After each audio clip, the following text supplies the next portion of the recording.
The night I graduated, my parents drove me to a bus stop instead of dinner.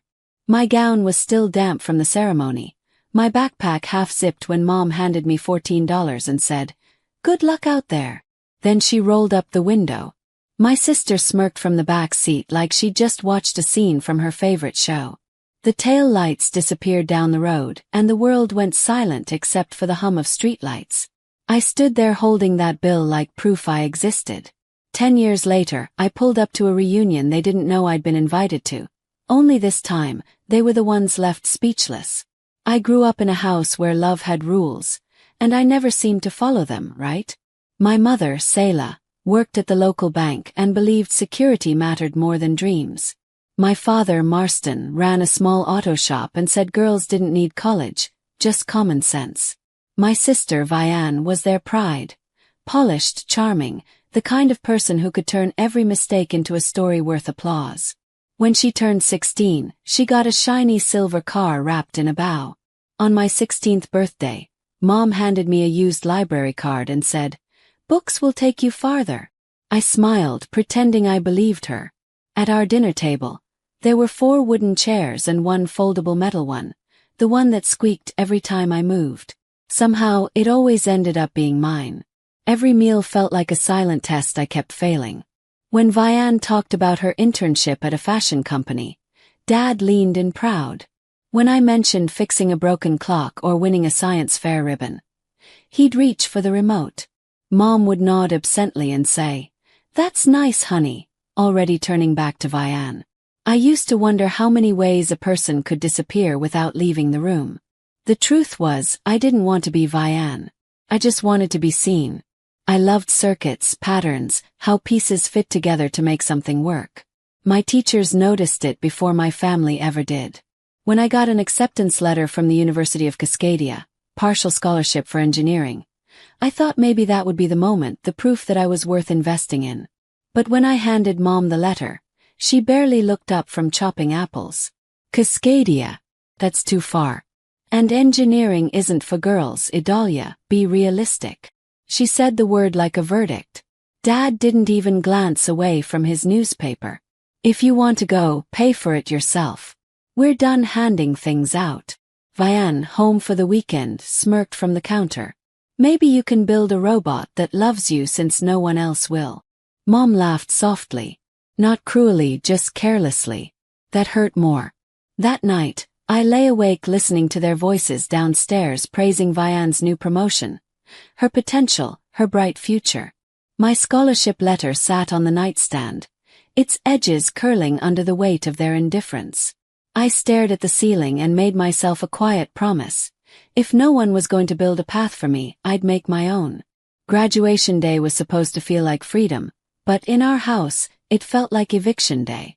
Mom kept reminding me, "Once school's over, you need to start standing on your own 2 feet." She said it with that clipped tone that made it sound like advice but felt like warning. Dad grumbled about rent bills and deadweight. The only person who didn't say much was Vianne, but her silence was smug enough. The morning of the ceremony, she twirled in front of the mirror in a designer dress. "Try not to sweat in your gown," she said. "It's the only nice thing you own." I ignored her even as the sting burned under my skin. At the ceremony, families cheered, shouted names, waved banners. My parents sat in the back row, stone-faced. No photos, no hugs. When I walked across that stage, the applause I heard wasn't theirs. It was from strangers. Afterward, I found them waiting by the car. "We should get going," Mom said briskly. "Your father's got work early."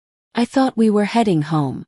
Instead, the SUV slowed by the small bus station just outside Redwood Glen. The air was thick with summer heat, the kind that clings to your clothes. Dad put the car in park. Mom turned to me with a smile that didn't reach her eyes. "This is it, sweetheart.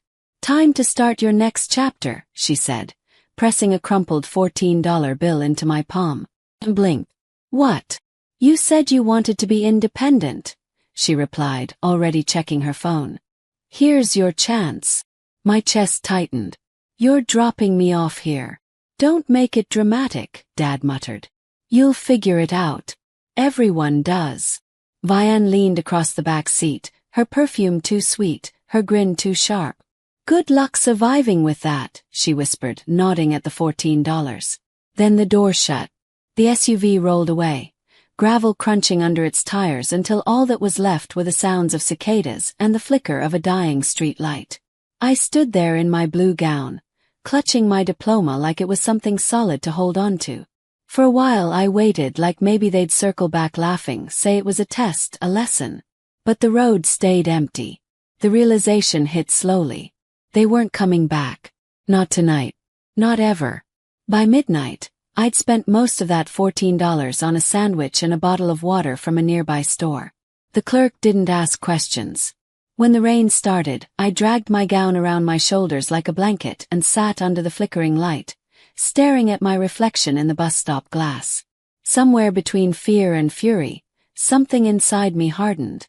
If this was their version of love, conditional, disposable, then fine. I'd make sure they'd never mistake silence for weakness again. The first night alone felt endless. I remember every sound, the hiss of the rain against the pavement, the buzz of the streetlight, the distant howl of a freight train cutting through the dark. By morning I was soaked, hungry, and exhausted, but I was still standing. The bus pulled in around dawn. I didn't even ask where it was going. It just got on. It dropped me off 30 miles away in a town I'd never heard of. Cracked sidewalks, faded shop signs, a diner with a flickering neon light that read, "Open 24 hours." I walked in dripping rainwater onto the floor. The woman behind the counter, short, sturdy, with kind eyes, looked me over.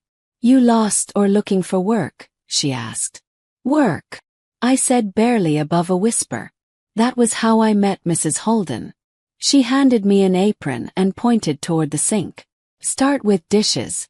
If you quit, you don't get your check early." Those first weeks were brutal. My hands stayed red from hot water and detergent. I slept in the diner's storage room when I couldn't afford the bus to anywhere else. But it was the first place that didn't ask where I came from, just what I could do. Mrs. Holden noticed how I organized things. Plates stacked by size, schedules lined up on scraps of paper. "You've got an engineer's brain," she said once. "Don't waste it." A delivery driver named Corvin started showing up most nights. He was quiet but sharp, the kind of man who saw patterns in chaos. One night when I was hauling boxes, he stopped me. "You're carrying that wrong," he said, taking half the load. "Efficiency matters even when no one's watching." He taught me little things, routes, timing, how to cut wasted miles. I began to see the world differently, like every road was a puzzle waiting to be solved. I saved every dollar I could, sleeping in a small room above a laundromat when I finally scraped together enough for rent.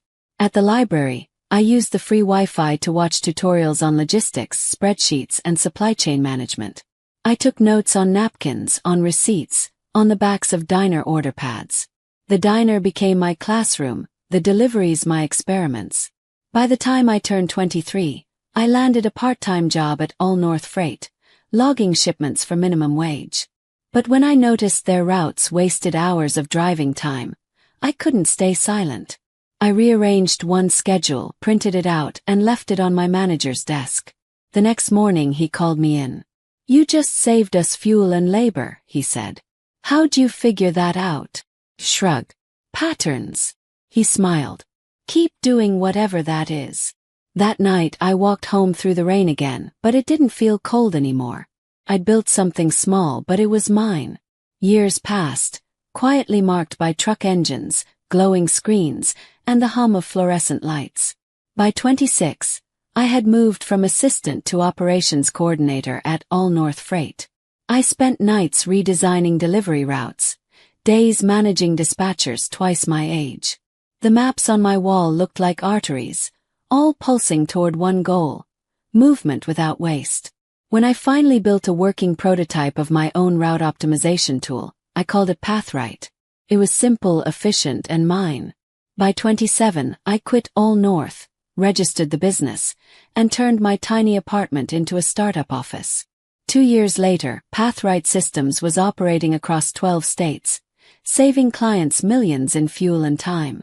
My name, now legally Adalia Wren, appeared in logistics journals I used to read for free at the library. I thought I'd buried the past until one email changed everything. The subject line read, "Family reunion, 10 years since graduation." It was from Aunt Jema. "Everyone will be there," the message said. "Your parents, Vian, even Grandma Laura. It would mean a lot if you came." My first instinct was to delete it, but something deep inside me whispered go. Not for revenge. For recognition, to see what silence had done to them. The night of the reunion, my driver pulled the limo up to the curb outside the community center in Redwood Glen, the same town where they'd left me. I stared out at the red brick building glowing under string lights. Music and laughter spilled into the parking lot. "Do you want me to wait, ma'am?" the driver asked. "Yes," I said. "But don't worry, I won't be long." When I stepped out, the conversations near the door faltered. The heels of my slate gray shoes clicked against the concrete. I wore a simple silk dress, pearl earrings, hair tied in a low bun, power disguised as grace. Inside, a banner read, "Renwick Family Reunion." I scanned the crowd. Faces I hadn't seen in a decade. Aunt Jema waved first, eyes bright with emotion. "Idalia," she gasped, hurrying over. "Oh honey, look at you." "It's Ren now," I said softly. "But yes, it's me." She squeezed my hands. "You came." I can't believe it. Neither could they. Across the room, my mother stood by the buffet table. Her silver hair swept perfectly back, posture rigid. My father nursed a drink, avoiding eye contact. And Vian, still immaculate, still magnetic, was holding court among cousins, laughing like she owned the air. When my mother finally noticed me, her face froze. Then came the polite confusion, the faint narrowing of her eyes. She didn't recognize me, not yet. I signed in at the table near the entrance. The volunteer glanced up. "Oh, you're with Pathright Systems, right? You're the event's sponsor. Thank you so much for your generosity." "Of course," I said, smiling faintly. "Glad to support the community." A few heads turned, my mother's most of all. Her expression flickered between disbelief and dread. The dinner began, chatter filling the hall. Eventually, Aunt Jema took the microphone to thank everyone for coming. "And tonight," she said, "we'd like to acknowledge our sponsor for making this event possible." My mother's fork paused midair. "Please welcome Ms. Idalia Wren, founder and CEO of Pathright Systems." Applause rose. Scattered and hesitant. I stood slowly, heels echoing as I walked to the small stage. The microphone felt cold in my hand. "Good evening," I began, my voice calm. "It's been a long time since I attended a family gathering." A ripple of awkward laughter. I smiled slightly. 10 years ago, I stood at a bus stop not far from here, 18 years old, wearing my graduation gown, holding a backpack and $14. My mother told me, "Good luck out there." And then she drove away. Silence spread like ink. I thought that night was the end of something, I continued. But it turned out to be a beginning. Every mile I walked, every job I took, every night I stayed up learning how to build a better route, it led me here. Paused, scanning the room. My mother's face was pale. My father looked down at his drink. Vian's lips parted slightly, her practiced composure faltering. "So tonight," I said, "I'd like to announce a new initiative, the Benchline Grant. It's a scholarship for students who have no family support, who are told to be realistic instead of being believed in. Because no one should ever have to start with nothing but a bus ticket and a broken heart." Applause built slowly, then stronger, until the entire hall echoed with it. But my parents didn't move. When it finally quieted, I stepped off the stage. Aunt Jema hugged me hard, whispering, "You did it, sweetheart." Outside, the cool night air hit my skin like release. I thought I was done until I heard it. "Idalia!" The voice behind me was unmistakable. My mother stood by the door. My father a few steps behind. Vian trailing with crossed arms. "You could have told us," Mom said quietly. "You could have told us it was you sponsoring all this. We're still your family." I turned to face her. the lamplight carving sharp shadows between us. You told me that too, I said softly, before you left me at a bus stop. Her mouth opened, then shut. My father's jaw tightened. We did what we had to. You needed to grow up. I reached into my clutch and pulled out a small plastic sleeve. Inside was the same crumpled $14 bill, perfectly preserved. I set it on the nearby table. This, I said, is all you gave me to grow up with. My mother's breath caught. You kept that. I did, I said, because I wanted to remember exactly where I started. Vian stepped forward, voice trembling. We were trying to teach you independence. You've done well. Isn't that what you wanted? I met her eyes. No, Vian. I wanted a family. But I built a future instead. For a moment no one spoke. The night hummed with the sound of cars on the highway. Aunt Jema appeared behind them, her face stern. You left her with $14 at a bus stop, she said to my parents. She turned it into a company that keeps people moving. That's more than any of you ever taught her. Grandma Elora wheeled herself closer, her voice barely above a whisper. You left her out there that night. I never forgave you for that. My mother's tears finally fell. My father turned away, shoulders rigid. Vian's face crumpled, shame replacing arrogance. I picked up the $14 bill again and tucked it back into my clutch. I don't need apologies, I said. I just needed to see if anything had changed. It hasn't. They stayed silent. I turned toward the waiting limo, gravel crunching under my heels. Keep your seats, I said gently without looking back. I've built my own table. As the door closed behind me, I saw their reflections in the window. Small, stunned, and still standing under the same light that had once watched me cry. The drive back to Riverton felt quieter than I expected. The road stretched wide and dark ahead, lit only by passing headlights. In my lap sat the small plastic sleeve with the $14 bill. Creased, faded, but intact.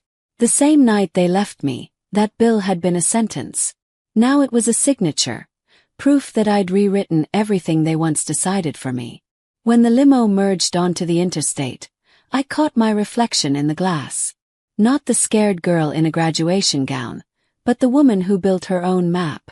Every company contract, every mile tracked by Pathright Systems, was a road back to that bus stop and far beyond it. I thought about Grandma Elora's trembling voice, Aunt Jema's proud tears, the silence that hung between me and my parents. I didn't feel rage anymore, just distance. Clean, quiet distance. They had taught me what abandonment felt like. I had taught myself what direction meant. As the city lights appeared on the horizon, I took one last look at the bill and whispered, "Thank you for the push." Then I slid it back into my bag beside the company keycard engraved with my name. Idalia Wren, CEO. Justice didn't come from payback. Came from peace. Before going home, I asked the driver to take one last detour. County Road 17. The old bus stop, the same bench, the same flickering light. Only now it looks smaller, harmless even. I stepped out, heels crunching the gravel, and placed a small bouquet of wildflowers on the seat. Beside it, I set the $14 bill, still sealed in its plastic sleeve. "This is where you left me," I whispered. "And this is where I learned to move." The wind was soft that night, brushing past like a quiet apology from the universe. I turned, walked back to the car, and never looked over my shoulder again. If someone ever left you behind, don't wait for their return. Build your own road. And when you do, tell me where you're watching from. I promise you're not alone.